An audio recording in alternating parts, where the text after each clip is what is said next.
Estamos comenzando este nuevo episodio de Hitos de la Historia. Hoy día lo que nos congrega es hablar de libros, pero de novela.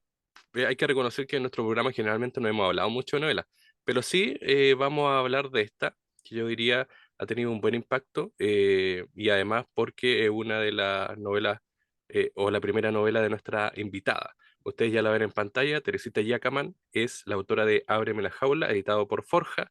Y yo diría que es una novela interesante a propósito de los temas de la sociedad en la que vivimos, que siempre es bueno volver a replantearnos y conversar sobre estos temas. ¿Cómo estás, Teresita? Bienvenida y gracias por aceptar la invitación. Estoy muy bien, muchas gracias por haberme invitado. Bueno, Ábreme la jaula. Es interesante el nombre, pero también cuando uno se sumerge en la historia, uno empieza a entender por qué se llama así. Cuéntame, antes de eso, de ir al libro de lleno, ¿en qué momento decides escribir? Esta es tu primera novela, de hecho. Cuando dijiste quiero escribir, ¿por qué también elegiste el tema que está contenido en esta novela? El quiero escribir es muy antiguo, el quiero escribir una novela es relativamente nuevo. Em, el libro cuenta varias historias en una, o sea, ficciona varias historias en una, y una de esas historias fue la mía. Entonces yo decidí escribir el libro porque cuando yo empecé el proceso de darme cuenta, de abrir los ojos de sanación, em, empecé a investigar sobre este tema y me di cuenta que es un fenómeno que trasciende mucho más allá de la relación que yo tuve con este personaje, sino que le pasa a muchas personas en muchos ámbitos de la vida, no solamente en el romántico, también en el familiar, en el trabajo, en las instituciones, en la política.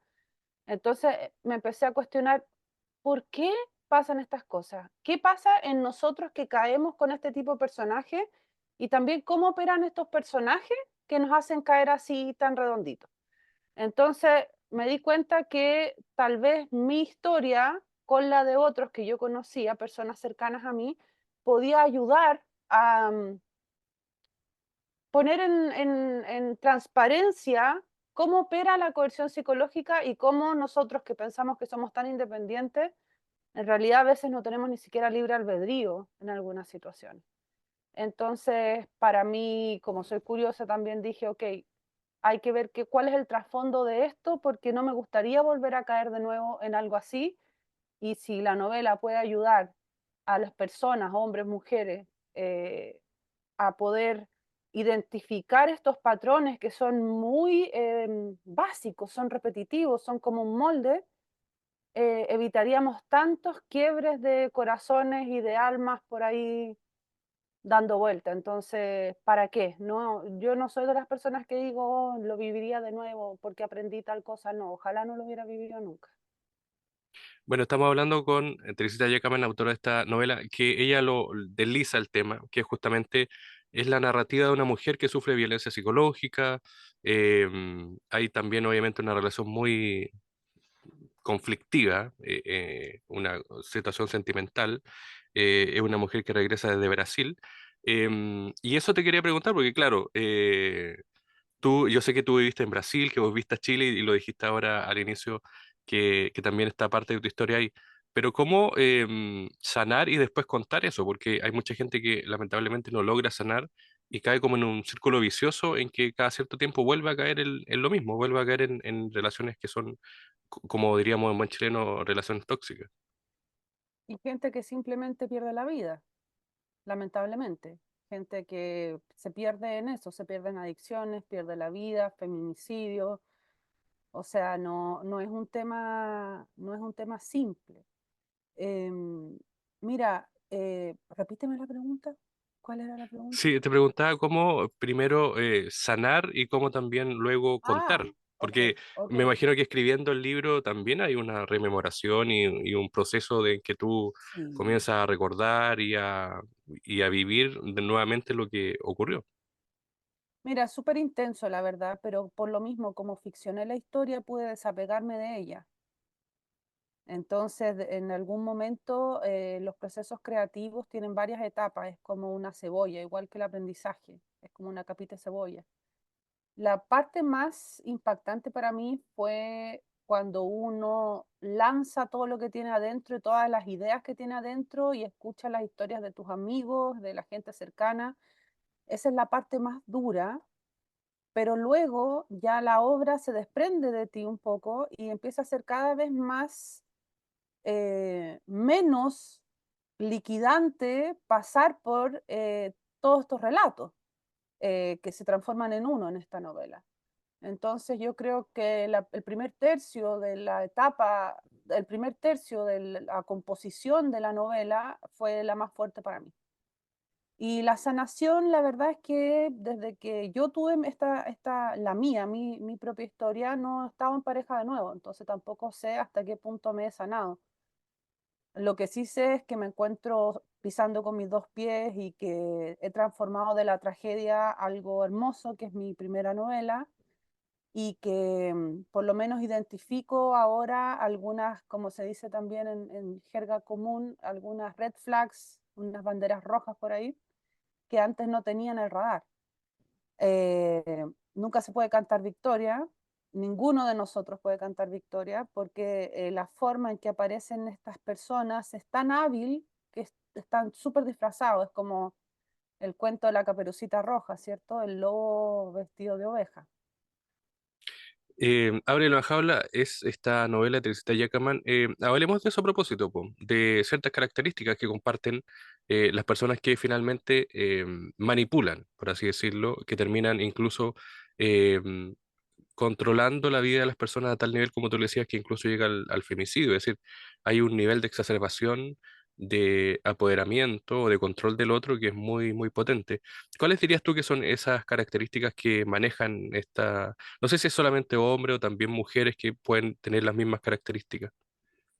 Hombres y mujeres por igual, hombres y mujeres por igual. Lo que pasa es que la forma de violencia que ejercen es diferente.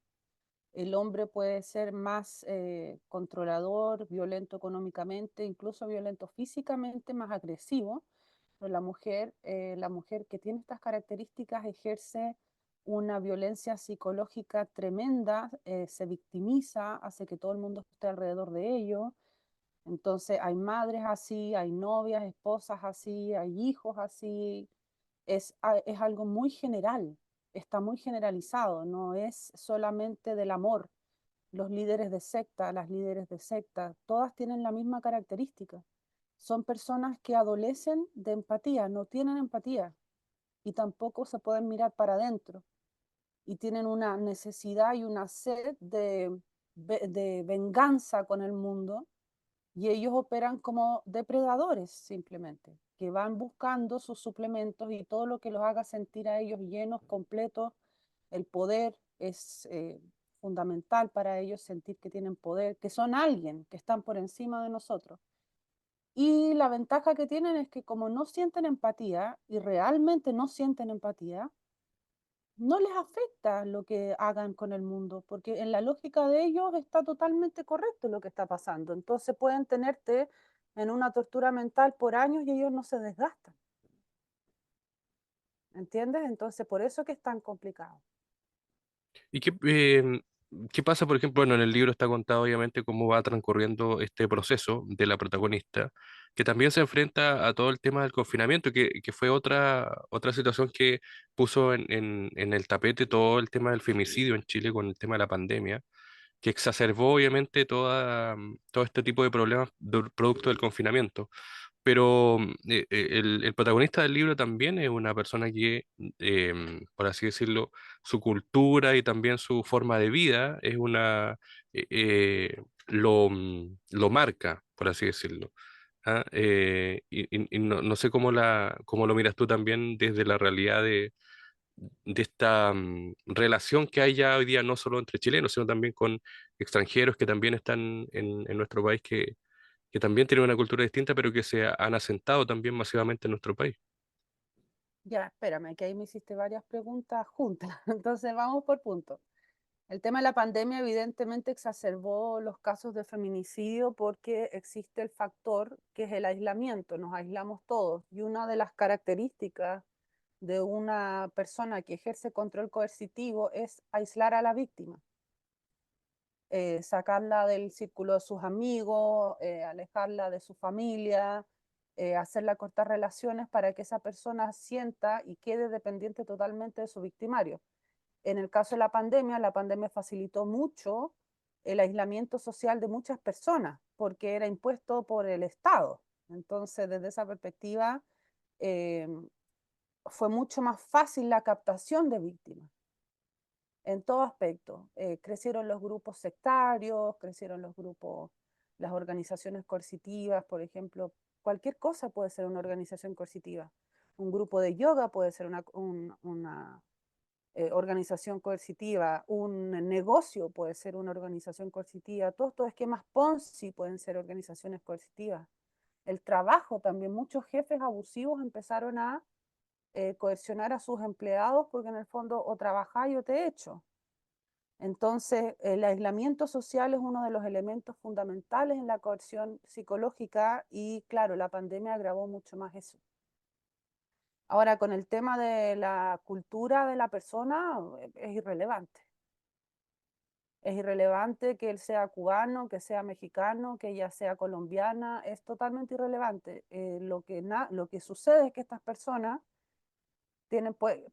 todos pueden tener realidades fuertes, todos pueden tener problemas, pero hay algunas personas que son resilientes y tratan de vivir mejor y ser mejores personas, pero otros como ellos que les sucede un fenómeno que es una de las hipótesis más aceptadas, pero todavía no se sabe por qué la gente es psicópata. Pero una de las hipótesis más aceptadas, que no son teorías, son hipótesis, es que la persona sufre, como todos sufrimos, tal vez sufre más, sufre menos, no sabemos, pero cristaliza sus emociones a una temprana edad. Lo que significa que como que se cerran y se transforman y no hay vuelta atrás. No existe que el amor lo cambia todo, no existe terapia, no existe nada. Por eso la psicopatía no está catalogada como una enfermedad mental, porque no es una enfermedad mental. No existe medicación para ello, no existe terapia para ello. Entonces, desde ese punto de vista, es algo que nosotros tenemos que entender, porque una cosa es el amor tóxico normal que todos tenemos y el otro es una relación con un psicópata. Entonces, claro, como tú me decías al inicio, antes de empezar el programa, me decías, son cosas que, hay muchas cosas que podrían pasarnos a nosotros.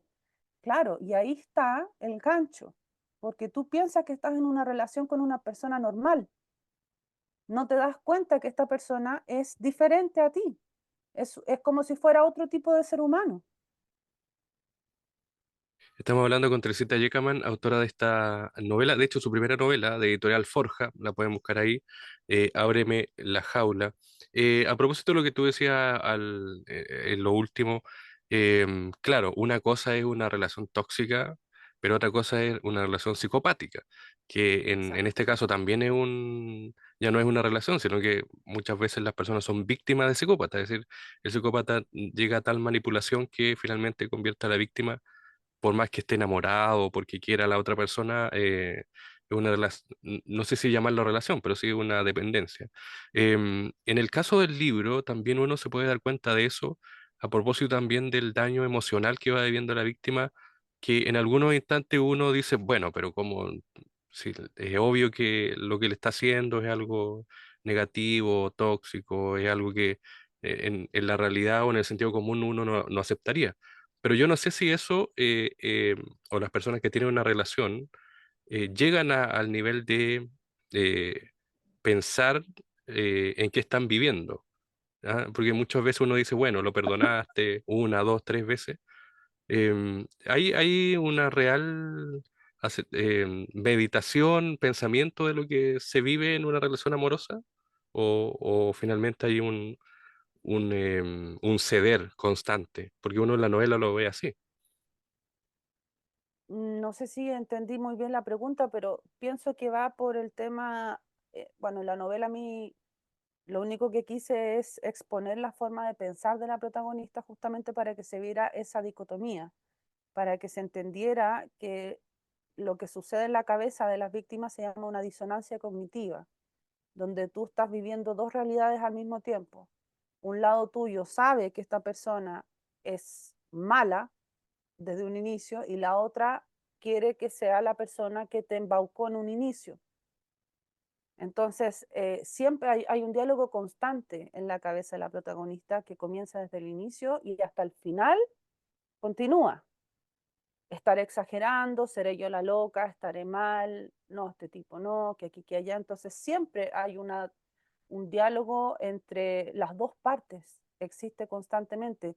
Y eso es lo que desestabiliza mucho más a la persona, porque si tú crees ciegamente en alguien y no se quiebra esa ilusión, no le ves las fallas a la Matrix, entonces vas a vivir en una etapa de love bombing constante, pero eso no dura. No existe alguien que sea coercionado con la misma intensidad hasta el final. Siempre se empiezan a ver las máscaras. Lo que pasa es que la coerción es tan profunda que tú sientes que no tienes herramientas para vivir de otra forma, porque ya normalizas el abuso, ya sientes que está bien vivir así. Y eso es lo que no le sucede a la protagonista, porque la protagonista termina la relación cuando comienzan a caerse las máscaras, pero ella decide salvarse. No, o sea, lo perdona 2, 3, 4 veces, pero decide salvarse. Hay personas que están en relaciones así 30, 40 años, que tienen hijos con estas personas. Personas que sus maridos, sus hermanas, sus hijos son así y viven 30, 40, 50 años y la vida se les va de las manos y tienen un tremendo sufrimiento psicológico y psíquico. ¿Qué pasa con, a propósito de lo que dices tú al último, no sé si abordarlo desde un tema educacional, un tema vivencial, social, para entender que esto necesariamente tiene que ser también una lección? Se habla mucho, por ejemplo, de diferentes tipos de educaciones, ¿no es cierto?, en nuestro país. Ujú. Pero ¿cómo abordarlo ahí? ¿Tendría que ser algo más social? ¿Tendría que ser algo que no sé si se converse, algo como más institucional, pensando en que, por ejemplo, hay ciertos patrones que uno puede detectar en una relación? Pero ¿cómo abordarlo? ¿Es un tema formativo, un tema psicológico? ¿Cómo hacer algo más masivo para que finalmente uno tenga la conciencia de que hay ciertas cosas que finalmente no, o ciertos límites que las relaciones no deben tener, etcétera, etcétera? Yo creo que la comunicación es vital y da lo mismo en qué medios. De hecho, yo sigo varias personas que son activistas en contra de la coerción psicológica. De hecho, hay un influencer de YouTube que se llama Pablo Salum, que tiene la red libre de mentes, que él fue una persona que nació en una secta en la Escuela de Yoga de Buenos Aires y se escapó a los 13, 14 años y tiene toda su familia dentro de la secta. Y él hace un trabajo de concientización explicando que es una organización coercitiva. Entonces, como él, hay muchos más dando vuelta, hay psicólogos que se han especializado en este tema y muchos psicólogos lamentablemente no tienen idea. Entonces tú llegas con ese problema y lo tratan como eventualmente te podría haber pasado a ti de pensar esto es una relación normal, hay cosas que pasan. Entonces tiene que haber un grado de entendimiento a nivel profesional.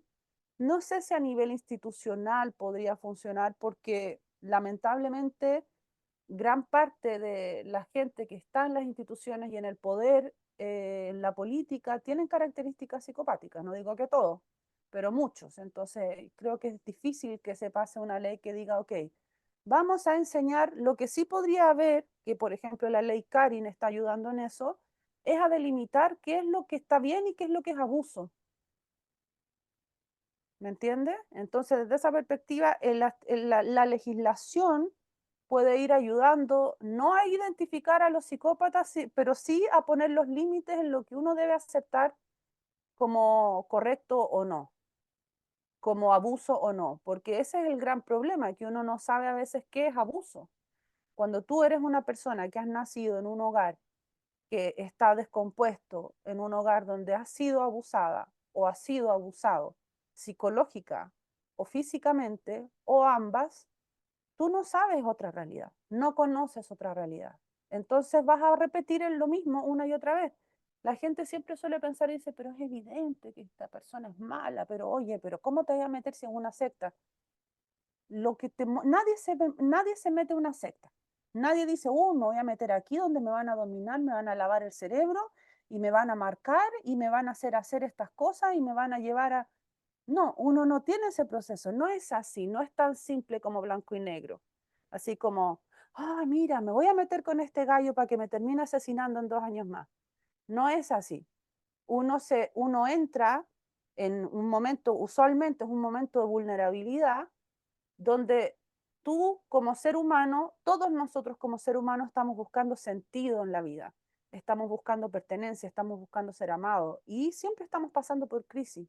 O sea, en un momento en que tú estás en una crisis emocional, como la protagonista que venía llegando del extranjero y no se sentía como eh, adaptada y se sentía que no correspondía ni aquí ni allá y pum, encuentra esta persona que se le presenta o esta institución que se le presenta, o este partido político, o este presidente, que se le presenta como la solución a todos los problemas, no, todo perfecto, todo calza. Y es a eso donde tú no entras a la secta, tú no entras al dolor, no entras a la maldad, tú entras a todo aquello bueno que uno dice, ah, que ahí en el libro la protagonista lo dice, al fin llegó mi hora, al fin llegó mi turno. Entonces eso es lo peligroso, que uno no entra a la situación sabiendo completamente cómo es. Hay una parte que sabe, pero hay un elemento que es este embauque de esta persona que son tremendamente hábiles para que tú hagas caso omiso a esa voz. Ábreme la jaula, una protagonista que regresa desde Brasil, eh, que conoce a esta persona que es Raúl, un inmigrante además cubano que está en nuestro país y que finalmente pasa por este diálogo, pasa por esta relación que está contenida en este libro de Ábreme la jaula, novela de Teresita Yacamán, su primera novela, de hecho, editorial Forja, ahí está. ¿Qué le podría decir a alguien que está buscando lectura que no necesariamente está buscando la historia o está buscando este tipo de historia? Alguien que en algún momento dice, bueno, podría ser, ábreme la jaula, una opción para tener lectura. ¿Qué le podría decir a alguien? ¿Y qué le podrías decir también a la gente que está buscando temas como esto, porque ha vivido también procesos complicados? Yo creo que toda la gente, por algo por manga, ha vivido algo así o es testigo de algo así. Así que a todos les va a tocar de alguna forma, en alguna fibra o en algún punto. Así que es imposible que nos separemos totalmente de la historia. Y bueno, porque es imposible también separarse de la historia. Tú puedes leer una historia de alienígenas que llegan a Australia y se reproducen con mamuts, pero hay algo que igual te vas a sentir identificado de la historia que se está contando. Mira, la novela, por lo que me han contado los lectores, que todavía son poquitos porque recién ahora salió del horno, me han dicho que es una novela que se lee muy rápido, que es como una serie de ficción, que es muy cinematográfica y que va muy rápido y que te la comes en el fondo. Es una lectura ágil y honesta y simple, no, no es muy rimbombante, me preocupé mucho de matar sustantivos, porque muchos sustantivos hace la lectura muy, muy pesada. Y es un libro interesante porque para hombres y mujeres lo que más me interesa es que cuenta un arco, arma el arco psicológico de inicio a fin del personaje. O sea, no es una historia que termina en el final feliz y todos estuvieron contentos, ay, la protagonista terminó con el malo y ahora está feliz, sino que eso sucede, spoiler, eso no sucede al final del libro, sino que hay mucho más para andar. Así que léanlo y coméntenme y síganme en Instagram. ¿Cuál es el Instagram a propósito? Es Teresita-Giacaman-Reyes. El lanzamiento es El 14, pasado mañana. 14 de agosto. Está en, bueno, está en formato físico. No sé si lo van a editar en ebook también. Estaba listo en ebook, lo último que supe la semana pasada, pero estaban arreglando algunos detalles. Ya, entonces también va a estar en digital para la gente que lo quiera descargar. Hay algunos que les gusta la pantalla para leer y otros que son más tradicionales como nosotros, que tenemos el formato físico que es esta novela. Teresita, un abrazo, gracias por el tiempo y gracias por el libro también. Y bueno, esperamos que este sea el primero de muchos, como le decimos a los autores. Sí, yo también espero, ya tengo muchos libros en la cabeza, la verdad, pero mi mentora, Emma Sepúlveda, linda, preciosa, me dijo, enfócate en esto, quédate en esto, enfócate en esto, quédate en esto, así que todavía no me puedo meter a escribir nada. Tengo que enfocarme en esto porque yo soy una niña obediente. Muchas gracias por haberme invitado. Gracias a ti, un abrazo. Chao, chao.